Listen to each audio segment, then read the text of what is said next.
Thank you so much for coming tonight. My name is Kim Havens. I'm the events manager here at An Unlikely Story. I'm so excited to introduce E.B. Bartels, who's here tonight to introduce her narrative nonfiction book, Good Grief, on loving pets here and hereafter. As a lifelong pet lover, this book is very special to me. We all have those stories, anyone that you talk to. Alice and I were talking about fish and cats. It's an unexpected, poignant, and personal account of loving and losing pets, exploring the singular bonds we have with our companion animals and how to grieve them once they've passed. E.B. Bartels is a writer, editor, and teacher from Massachusetts. She holds a BA in Russian from Wellesley College and an MFA in creative nonfiction from Columbia University School of Arts. She's a creative writing instructor at Grub Street. She's the Wellesley Writes It's editor for Wellesley Underground and an on-again, off-again bookseller at Newtonville Books. Yay, independent booksellers. In addition to writing, E.B. also works as a freelance editor, a manuscript consultant, writing coach, tutor, senior editor-writer at Wellesley College. She lives in Massachusetts with her husband, Richie, and their many, many pets. As someone who's been known to discourage authors from attending their own book launch because their elderly dog is ill, or to bring my beloved dog's ashes on the plane back to Santa Barbara to scatter them at her favorite beach, we all get it. This book, Good Grief, makes you feel known. In it, E.B. explores why we keep getting pets and getting our hearts broken over and over again. We know it's coming. Why do we do this to ourselves? There are stories about the different ways that people memorialize their pets, how loyal pets grieve when they lose their owners, and even how cities can come together to take care of them, like in the case of Miss Jennifer, a 53-year-old tortoise surrendered in Boston. There are so many good stories, and I'm anxious to hear E.B. talk all about them, so please give a warm welcome to E.B. Bartels.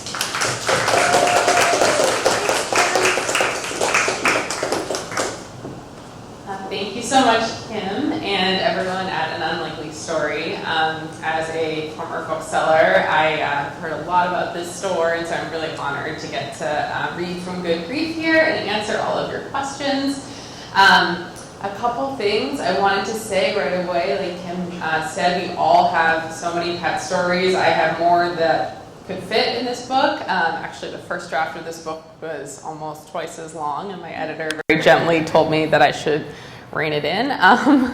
But for pet stories, later when I'm signing books, I also have index cards and pens on the table over there. So I'd like to invite people, if you, while you're waiting to get your book signed, or if you're hanging out, you can share a pet story there and write it down and share it with me. And I started an Instagram account for the book where I've been posting people's tributes to their pets. So I like to think of it as a virtual pet cemetery in a way. So think about that. Maybe while I'm reading, you'll be inspired to think of an animal friend that's no longer with us. So I just wanted to start by reading the introduction to the book, which I think kind of lays it all out there, what this book is about, in case you don't know or haven't gotten to read it yet. And then I'll take some questions, and then we can just hang out and chat about our pets. So, all right. The grave I was looking for was in a quiet back corner of the cemetery, surrounded by trees. I was grateful for the shade. It was August in Westchester County, and the place was hot. Asphalt pathways crisscrossed rows of blinding granite headstones. My black dress clung to the sweat on my back. I'd spent the afternoon walking up and down the paths of this 4-acre cemetery. Bright spots of metallic pinwheels, mylar balloons, and neon stuffed animals decorated the headstones. Flowers wilted in the summer sun. Under the trees, weaving through the graves, I found the marker, pink granite engraved with hearts. Clarence, it read, my eternal friend and guardian angel, you'll always be a part of me forever. And underneath, obscured by flowers, love, M. I'd read about Clarence. I knew he was a loyal friend, kind, affectionate, and sweet. And even though he ran with the famous crowd, he didn't seem to care about money or celebrity or power. He valued the simple things in life. I studied the dates under Clarence's name, 1979 to 1997. Clarence was 18 when he died, by most cemetery standards, painfully young. But in this cemetery in Hartsdale, New York, 18 is a good long life. I was looking at the grave of Mariah Carey's cat. This was not my first celebrity pet memorial. I've sat at the grave of Donald Stewart, Royal Nelson, and Laddie Miller, Lizzie Borden's Boston Terriers, their headstone engraved with the phrase, "sleeping a while." I visited Pet Memorial Park in Calabasas, California, where Hopalong Cassidy's horse, Rudolph Valentino's and Humphrey Bogart's dogs, Charlie Chaplin's cat, and one of the MGM lions are all buried. I traveled to a pet cemetery in the outskirts of Paris to see Rin Tin Tin's grave. I've said a prayer standing over the final resting place of America's hero racehorse Secretariat in Lexington, Kentucky. But every time, what impressed me more than the celebrity pet graves was all the headstones that surrounded them. Celebrities are not alone in burying their dead pets. To the left and right of Clarence's pink granite tombstone were hundreds of graves for other animals belonging to regular people. These memorials were no more or less lavish than the headstone Mariah had engraved for Clarence. If I hadn't known about the telltale Love M on Clarence's stone, I wouldn't have been able to distinguish his grave from any of the others. Celebrities, I thought, studying the two hearts flanking Clarence's name, they're just like us. By the time I visited Hartsdale, I'd already had a long personal history with pet cemeteries. In fact, I went to high school next to one. My school was of the New England prep variety with facilities better than those at many colleges on a gorgeous green campus in Dedham, a suburb southwest of Boston. This was the sort of school that carefully curated its image, boasting of athletic alumni competing in the Olympics, generations of legacy students, high SAT scores, and extremely competitive Ivy League acceptance rates. Less present in its marketing materials, that the school is located next to several thousand dead animals buried in the Animal Rescue League of Boston's Pine Ridge Pet Cemetery. Pine Ridge was the first official pet cemetery I knew of, but there are more than 700 of them scattered throughout the country.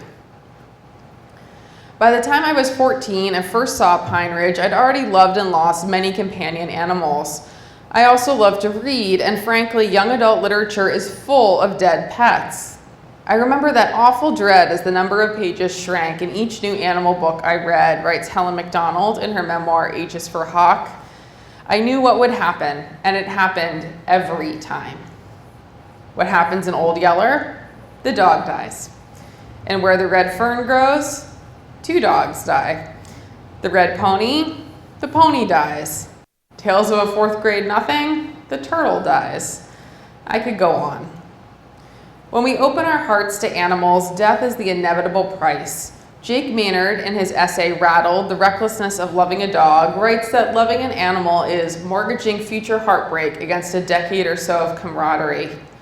Matthew Gilbert, in his memoir Off the Leash, A Year at the Dog Park, writes, in the course of an average human lifetime, pots and pans, couches and lamps stay with us for longer stretches of time. Even beloved t-shirts survive the decades, the silk-screened album images and tour dates wrinkled and cracked but still holding on. With a dog, you're on a fast train to heartache. Yet, people keep getting pets. As of the writing of this, 67% of American households, 84.9 million homes, own some sort of pet, according to the American Pet Products Association. And yet, despite those millions of pet owners all over the globe, and despite the inevitable loss that comes with that relationship, the ways people grieve a dead pet aren't always taken very seriously. Imagine Mariah canceling a world tour due to a death in the family. If her mother died, of course people would understand, without question. She would get cards and flowers, fans would send encouraging, sympathetic messages. But if Mariah put off a tour to mourn for her cat, Clarence, some fans would get it, I'm sure, but she'd also certainly become the butt of 1,000 jokes on social media. Fiona Apple actually did postpone her South American tour in 2012 to spend more time with her dying pit bull, Janet, publishing a handwritten note explaining her reasoning to fans on her Facebook page. Apple would actually later play percussion using Janet's bones in a song on her album Fetch the Bolt Cutters. Thousands of fans wrote supportive messages to Fiona Apple. It seems on brand that her fans would get it, but there were also ugly comments moderators had to delete. Pets don't live very long. They're gonna die. What were you expecting? Taking time off from work to grieve for your pet as you would for a human? Some say that's too much. In this way, grieving pets is a disenfranchised grief, which can make it hard to know how to process and honor it. But there's freedom in that too. With social acceptance comes social standards and expectations. The human funerals I've been to run together in my mind. I grew up in an Italian-Irish Catholic household in Massachusetts, so to me the death of a person meant the same open casket, the same Bible verses, the same laminated prayer cards and stiff black clothes, the same taste of funeral home lifesavers, the overpowering scent of daylilies, the post-funeral deli sandwiches. Different cultures have different traditions, but every culture typically does have its own set of mourning rituals for humans. The rituals may feel tedious and repetitive at times, but they also offer stability and closure. There is comfort in the expectedness. Even in the spiritual, not religious memorial services that I've been to, I see patterns. The same large format photos of the deceased, the same Dylan Thomas poem, the same covers of Make You Feel My Love. There's no guidebook for mourning your animal. Some people keep urns with their animal's ashes on their mantles for decades. Others bury their pets, sometimes illegally, in their yards. Some knit scarves out of their cat's fur. Others have their dogs taxidermied. Some immediately go out and get a new puppy or kitten. Others vow never to love again. When your pet dies, it's possible you've never seen anyone else grieve for a pet. There's a good chance you won't have a model to follow. My family cremated one of our dogs and spread his ashes by a lighthouse. Another I carried home from the vet wrapped in towels, and we buried her in our yard. I made a small cemetery behind my childhood home to entomb my birds and fish. We never acknowledged the inevitable death of the tortoise that went missing. For every pet that's died, the one thing they've had in common has been my feeling of not knowing what to do with my grief. I could do everything, anything, nothing. I often wished for an encyclopedia of options, a guidebook to help me figure out how to best honor my departed animal friends, to both grieve for and celebrate their lives. I want this book to be that guide. That day in Hartsdale, it struck me that every animal was buried there intentionally. No pet is buried in a cemetery because the law requires it. Pets are buried in a cemetery because a human wanted them to be there. It doesn't matter if it's the Jindaiji Pet Cemetery in Tokyo or Pet Heaven Memorial Park in Miami. Worldwide, throughout history, the love is the same, and the people who honor their pets in this way understand one another. As I sat by Clarence's memorial, I watched a woman visit her pet's grave. She borrowed scissors from the cemetery office to trim back the grass around the stone. A few rows over, a man carried a bouquet of flowers. He approached the woman to borrow the scissors, and she gave them to him with a nod. No judgment in the exchange, just one pet person to another. When you get it, you get it. Thank you.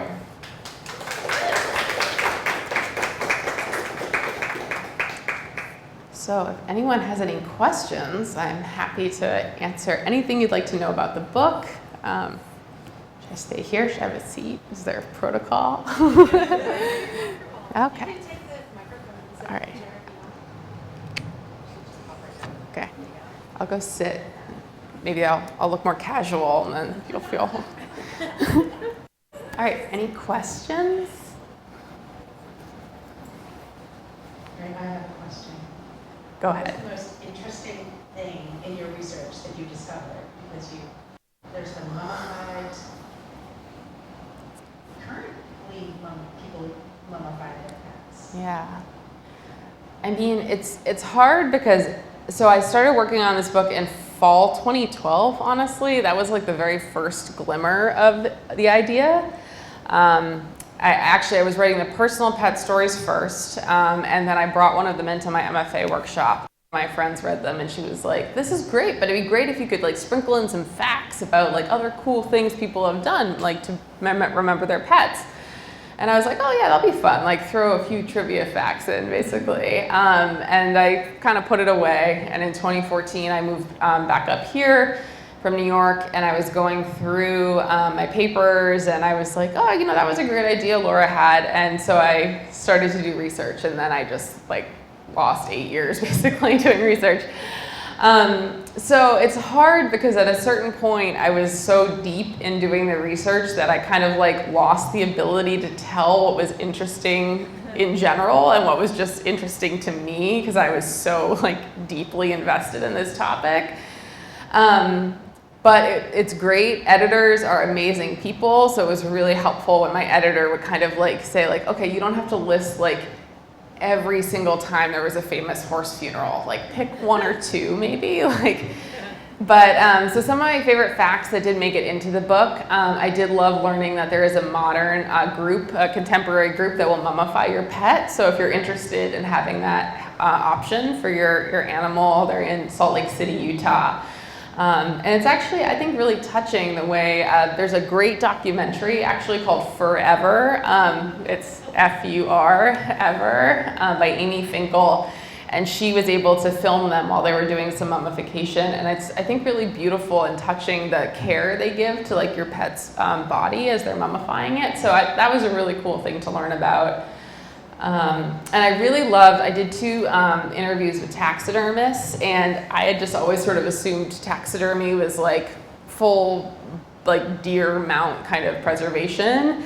And it was really interesting to learn about the different techniques that they'll do and different options. So some people opt to have just the skull preserved, or you can have just one ear taxidermied, which I feel sounds creepy to some people, but I think it's sort of sweet because it's if you miss petting your animal, you can just touch their fur a little bit and that can bring you comfort. And then some people do, full body preservation or paw prints, or one of the taxidermists will do a nose cast, which I think is really sweet. So it's a little plaster imprint of the nose. So those are things I really loved learning about. And I loved actually learning about cloning too. So I read about that, and I was honestly kind of skeptical going into that because I was I don't think this is something I would ever do. But the guy who I interviewed who had his dog cloned, he really convinced me that if that is what will make you happy and help you with your grief, it's totally worth it. So. Really can't judge people on grief. No, I feel there's no, as long as you're not hurting yourself or hurting other people, there's really no wrong way to grieve, in my opinion. So. I always think of the dog in Hotel New Hampshire. The black dog, they're black lab, the dog always farted, and then they had the dog taxidermied, and it was scary. They'd put it in places and scare each other. So I think they didn't do a super good job. We've lost a few cats, and we're getting used to the grief. Mm-hmm. But with the first cat we lost, it was Labor Day weekend, and they said to me, it was at the vet hospital out in Walpole. Mm-hmm. You'll put him here, and then the people In the middle of the road. yeah, the angel Mm-hmm. would come and pick him up on Tuesday and cremate him. And I was, well, not knowing anything else, I said, okay, but then I went home, and all I could do was cry, just cry. And I think I cried all day Friday, and I cried half a day Saturday, and then I said to myself, I've just got to go get him. So we called them, and I said, I'm coming out to get my cat. And they put him in a nice little box and everything, and we cleared out some room in the refrigerator. And we went to get him, and he was looking beautiful in his little box. And from then on, I wasn't crying anymore. It's it was okay now. And we kept him till Tuesday when we drove down the road. But just the mere fact that you have his body with you, and that's what we've done with all our little cats when they die. And I think, I can't think of any way how I could have a pet die and just, that's it, they're gone. Yeah, leave them there. Or leave them there, So that was one of the hardest things we've ever had to do, but now we know enough to Well, I think I've had some people ask me, you know, like, do you think grieving pets gets easier? And my answer is definitely not. And I think that, I mean, I read a lot of books by psychologists and psychiatrists who talk about how all grief kind of like compounds on every other experience of grief you've had in your life. So when your cat dies, it reminds you of your previous cat dying, which reminds you of your dad dying, which reminds you of your childhood friend dying. You know, it's like, it's all mixed up together, right? So I don't think it gets easier, but I do think you can figure out what you need to do to help yourself through it. So I think that's wonderful that you know, like, okay, this is what will help. And thing that I think that a lot of people underestimate is often thinking about what rituals we have for people. And, you know, in so many cultures, like I was, you know, saying how I was raised Catholic, like you have a wake, right? So you can go and view the body and sit with the body and think about like, okay, this person I love is now like separated from this, like this is their body, their essence is elsewhere. And I think getting to do that with an animal is like, why not? You know, we've realized it's helpful for people. So with a cat too. You're from around here, have you heard of Angel? What did you say? Angel. I have been to Angel View. I have been to, I think, every pet cemetery that's within like 2 hours of Boston. Yeah, it's a really beautiful, and a lot of pet cemeteries now have like rooms where you can have like kind of like a wake or like sit and have like a little service. And I just think it's really nice. Actually, one of the taxidermists I interviewed as well, she said that she often, because she can perform, you know, taxidermy kind of at any point, so she often encourages people not to rush with sending her the body and says, you know, if you need to keep it in the freezer for a couple weeks and kind of bring them out and talk to them or pet them or whatever, she's like, do what you need to do. It's not weird, it's fine, you know? So that's great. Thank you for sharing that.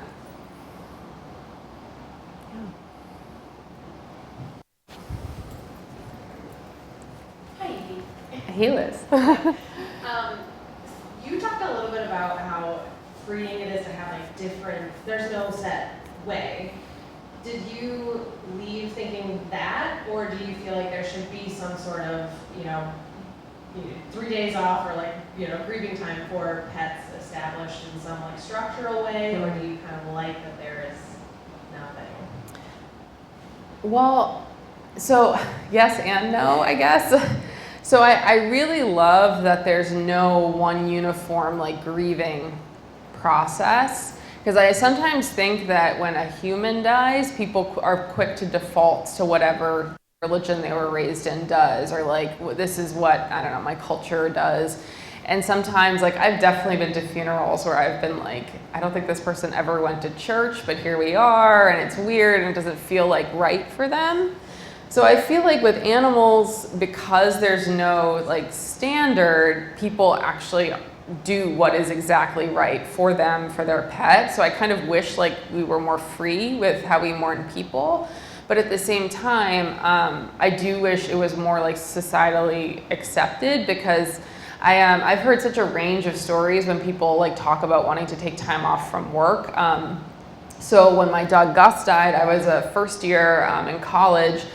And I remember I had this one professor, actually just wrote an essay about this, who was so compassionate. Like I told him I had to miss class, and he like started crying and telling me about his dog when she died, and then we're like crying in his office together. And he was totally great and didn't care that I missed like almost a week of classes. And then he asked me to become his regular dog sitter after, because I think he like knew that I needed like a little dog love in my life. But then at the same time, I was actually just emailing with someone the other day, and she told me that she asked, like right when she graduated from college, her first like job in marketing, she asked for time off to go home to be with her parents so they could put down her 18-year-old cat. And her boss was like, well, it's fine, but it's really inappropriate that you asked. And like, so people have had kind of the range. Another story that was really heartwarming was a woman I used to work with told me about her first job out of college. She was from South Dakota. She was working in Boston, and her parents said they had to euthanize her childhood cat. She really wanted to fly home to be there, but she was like 22 and in debt and had no money, and she happened to mention this to her boss, and he just gave her all his airline miles and was like, fly home and you should be there with your parents. So I feel like I wish that there was a standard for, I wish that we had better bereavement kind of leave policies for people as well too. So I think just as a culture, we need to re-examine work and taking time for mourning and grieving, and not just like, oh, I took my 48 hours off and now I'm back to the grind. Yeah, so thanks, Liz.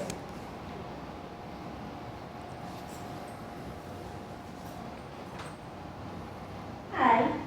So thank you, first of all, for writing this and putting this all out there, because there's a lot of unresolved grief with, I think, more than we tend to know, like how many pets that we had growing up, and like our parents told us to like, we'll just start cleaning up the room right now when you come back from the vet, and that's been my experience. Yeah. So thank you for putting the words out there, and because the societies need it. I'm curious to know, since you started your project, from the personal essays into the manuscripts and everything else, have you noticed your own grief with animals or in general changing? Or dealing, is it actually a little bit better grief, or is it good grief now? Well, that's a good question. Like I said before, I don't think it gets easier. I definitely think, though, I've learned a lot better coping mechanisms. And I know, like, okay, when I'm upset, what are the things that help me personally? And it's like going for a walk, writing in my journal, making sure I'm remembering to eat, like stuff like that.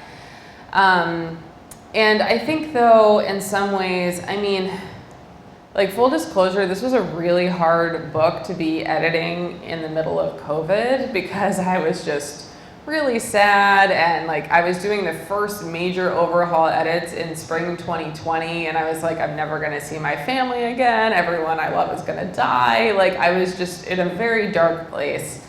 But I was also home all the time with, at the time I just had Terrence, my tortoise, and then later when we moved, we adopted Seymour, my dog. And I was spending so much time with my pets, and I felt like in some ways I started to really, really appreciate just how present animals are. And something I think about a lot is how, I know that they're all gonna die eventually, and unless in rare circumstances, like I will probably outlive them. But I feel like in some ways, because I've been thinking about death and mourning so much all the time, I feel like I really appreciate the present with them a lot better. So that's something I've just been trying to work on with like my anxiety anyway, right? You can't control the future, so just enjoy right now. So I think that's something that's definitely changed. Thanks.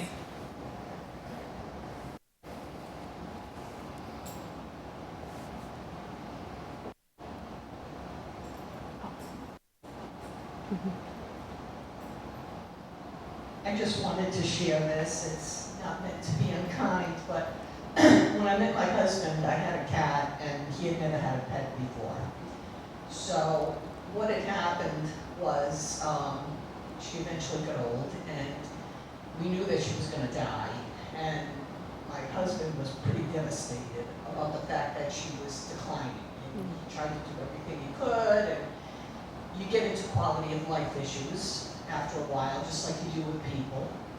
So we had gone on vacation, and I really didn't think that she should come with us, even though we could have taken her. So we had a very good veterinarian, and he knew her background and everything. So we left her at the animal hospital, and within 2 days, they called me and said she had passed away, which to myself, I thought that was probably easier for my husband to deal with. So anyway, we came home, and I was the one that talked to the veterinarian, not him, because he started crying immediately. He was so upset about the whole thing. So I said to him, well, I told the veterinarian that we were going to pick her up. We would get her remains. He was very good about it. He said, okay, we've got a place to keep her. And I told my husband that, and he said, that's a good idea.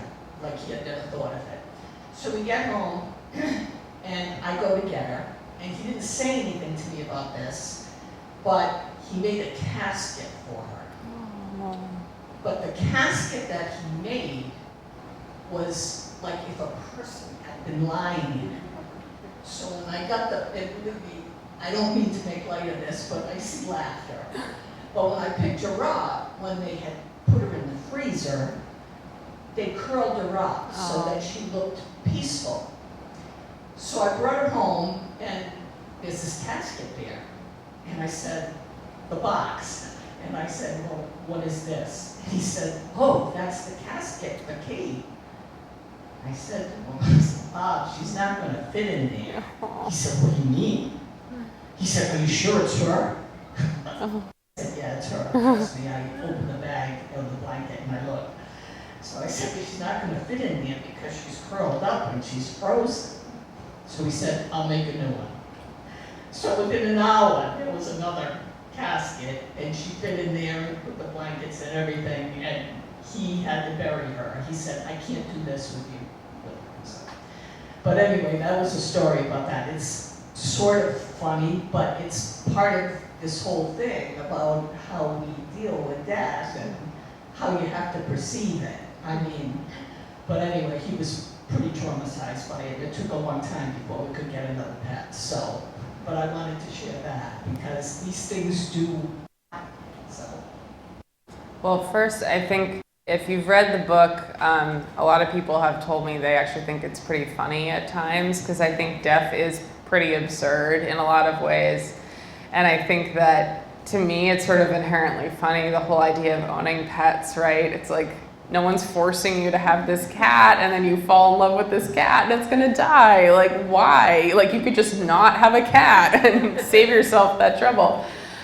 So there is definitely humor in that story, but I spoke to so many people who talked about how like doing crafts of different kinds, so like making a casket. I actually interviewed one woman who she built a ship for her koi fish that died and did like a Viking burial where she like put the fish in the boat, and then she lives on the North Shore, like it was in Salem, and she like tried to put it out in the harbor and light it on fire, but then the Coast Guard was there, so she like had to stop. But I thought it was a sweet idea. But she talked about how like building the boat was like very like cathartic for her, and like, you know, people, one woman I interviewed has a tattoo of her cat, and while her cat was like kind of in hospice time, she spent a lot of time kind of drawing her cat and studying her cat and thinking about like, okay, this is what I want the tattoo to look like, and that was very kind of like another way to kind of do that. But yeah, I think the other thing that your comment made me think of is I interviewed so many people who told me they were shocked by how upset they were when their pet died. And I think often it was people who maybe didn't grow up with animals or just underestimated how close they were to their pet. But I think that that's something that's really important. So people ask me sort of who should read this book, and I kind of think anybody who has a pet, like even if you just got a puppy, like I joke that I'm gonna hang out at dog parks and be like, oh, you have a puppy? Here's my book about animals dying.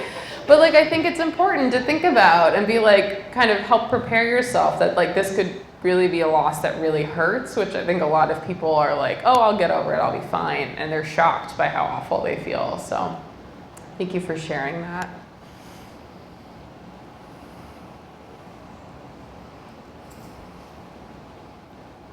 Hello.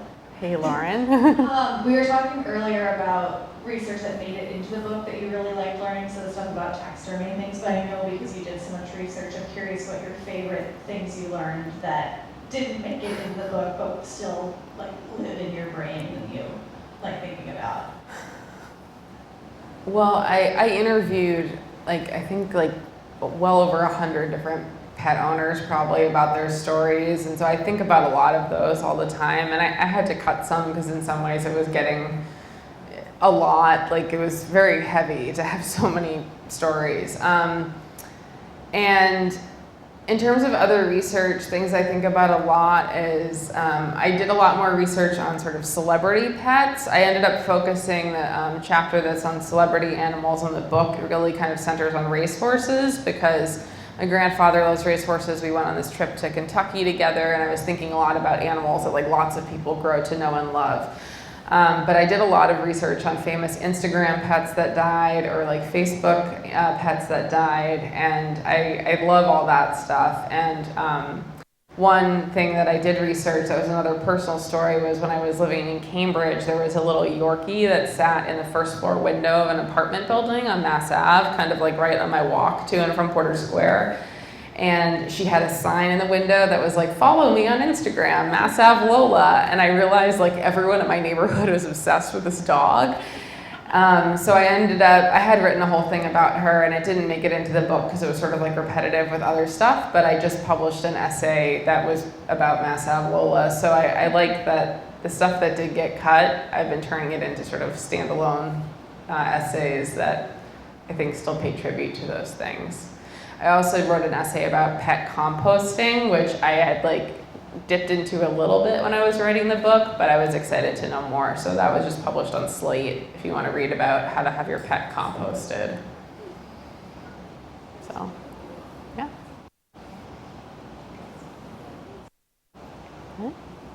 Thank you so much. Thank you so much, Kim. This is great questions. Excellent. So thank you. Yay.